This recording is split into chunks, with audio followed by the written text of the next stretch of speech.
I was at school last week and looked all the way down at my downloaded YouTube videos, and to say I have a lot of downloaded videos is a bit of an understatement, but anyway, I stumbled across a verification video of an extreme that I tried to go for in the past, but ended up sweeping up in the rug for quite a while. It was Miss You by Schmiggles. I still have 25% on this, and I played it again earlier because I quite missed this, jokes aside. And it really brought me back to when I played this at my grandpa's house while he was still around. And it hit me a little bit on the chest because it meant a lot to me. Looking at it again, there's something about this level that speaks some volume to me. And I have a bit of an attachment with this, which is something I never really realized until revisiting it again. The way that it starts off innocuously, then progressively gets darker, and fades out more and more towards the end, as the music accompanying it quiets down as well. It just sends chills down my spine. The feeling of regret starts creeping up on me, because I still feel like we could have spent more time together, Before I knew it, he was gone. What I regret the most is that maybe I didn't realize that he was just gradually fading out, just like how this level closes itself. I just miss him. To anybody who watches this, or to nobody at all, I want you to just give a big hug to your parents and to your grandparents, if they're there, as soon as you can, and tell them that you love them. Spend as much time with them as you can before you miss them and regret not spending enough time with them.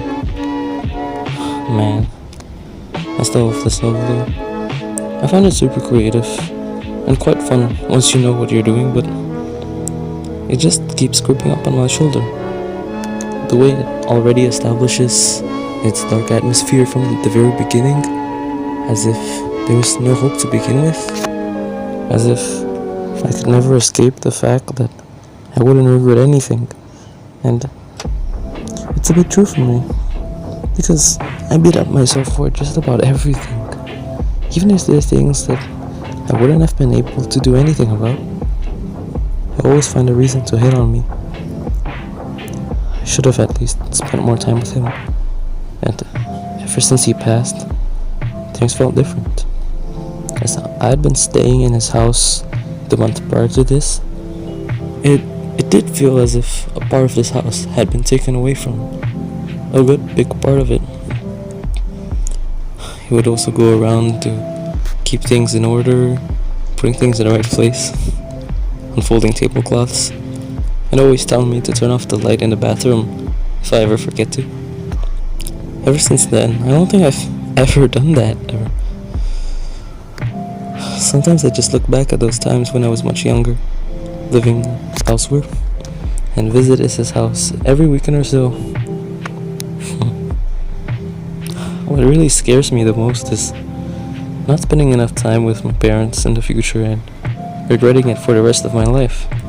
And knowing me, I never forgive myself for doing anything like that, or for anything really, actually. I'm just scared of many things, more than you can ever imagine. Maybe I'm just destined to fail. Maybe I'm not cut out for the real world, because I just keep thinking about these things. Sometimes I just think back at this level and it reminds myself that in all possibility, nobody's really going to be there to miss me once I just gradually fade out of existence.